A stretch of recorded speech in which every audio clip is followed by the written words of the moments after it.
নমস্কাৰ আপোনালোকে চাই আছে অসম সংবাদ 24 ঘণ্টা। আজি আমি অসম সংবাদ 24 ঘণ্টায় আহি উপস্থিত হৈছোঁ শোণিতপুৰ জিলাৰ অন্তৰ্গত ঠেলামৰা ৰাজচক্ৰ এলেকাৰ গৰুডুবাত।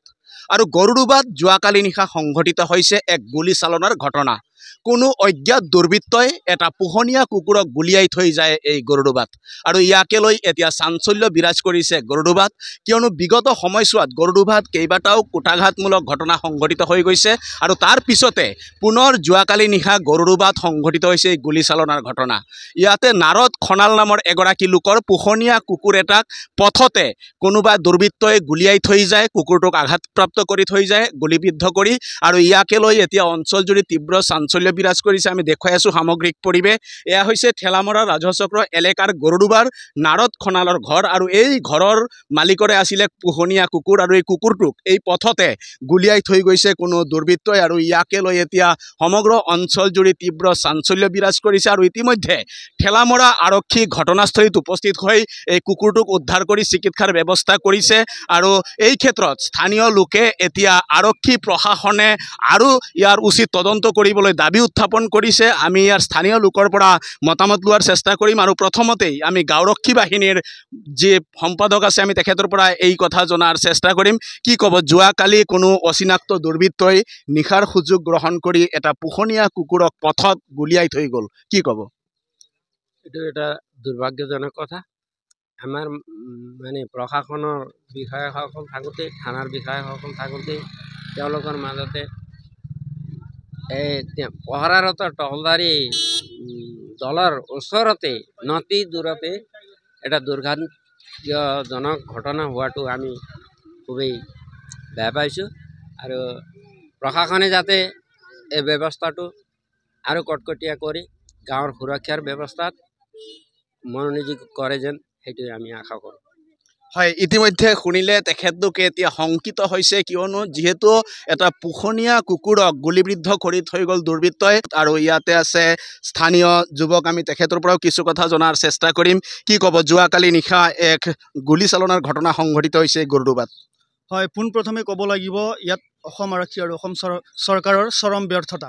কিয়নো যিখিনি জেগাত ঘটনাস্থলীৰ পৰা 50 মিটাৰ নিলগতে ঠেলামৰা আৰক্ষী থানাৰ এটা টহলদাৰী দলে দিনে নিশাই যিটো পহৰা দি থাকে, কিন্তু তেওঁলোকৰ চকুৰ সন্মুখতে তেওঁলোকক বুঢ়া আঙুলি দেখুৱাই তেওঁলোকক প্ৰত্যাহ্বান জনাই গুলী ফুটাই যে দুষ্কৃতিকাৰী পলাই যাবলৈ সক্ষম হ'ল, সেই অতি লাজৰ আৰু দুৰ্ভাগ্যৰ বিষয়। আৰু আমি অতি শংকাত ভুগিছোঁ, কিয়নো ইয়াত যদি পোহনীয়া কুকুৰ এটাক যদি গুলী বৰ্ষণ কৰিবলৈ তেওঁলোকে কুণ্ঠাবোধ কৰা নাই, তেতিয়াহ'লে ইয়াত হয়তো ৰাইজৰ যদি কোনোবা ব্যক্তি যদি বেলেগ কোনোবা এজন ব্যক্তিও যদি সেইখিনি জেগাত যদি উপস্থিত থাকিলে হয়, তেওঁলোককো যদি তেওঁলোকে গুলিয়াই পলাই গ'লে হয়। এই বিষয়টো অতি গভীৰভাৱে লৈ কিনে আৰক্ষী প্ৰশাসনক উচিত তদন্ত কৰি ইয়াৰ এটা স্থায়ী সমাধানৰ বাবে আমি দাবী জনাইছোঁ।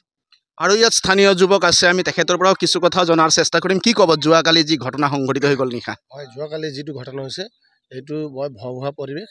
আৰু আমি সেই চৰকাৰক যে আজিকালি আমি দেখি আছোঁ নিউজত চৰকাৰে যে ফটা ঢোল বজাই আছে, যে একদম হাই প্ৰফাইলত যে উগ্ৰপন্থী দল কিবা এটা শান্তি শৃংখলা অসমত ঘূৰি আহিছে বুলি কৈ আছে। কিন্তু আমি ইয়াত দেখিছোঁ যিটো গাঁৱলীয়া অঞ্চলত এতিয়াও সন্ত্ৰাসবাদী ইয়াত ভুগিবলগীয়া হৈছে। আজি চাওক, যোৱা ৰাতি যিটো ঘটনা হৈছে, এইটো যদি কুকুৰ নহয় কোনোবা মানুহ হ'লে হয়, তো মানুহকতো মাৰি পেলালে হয় না।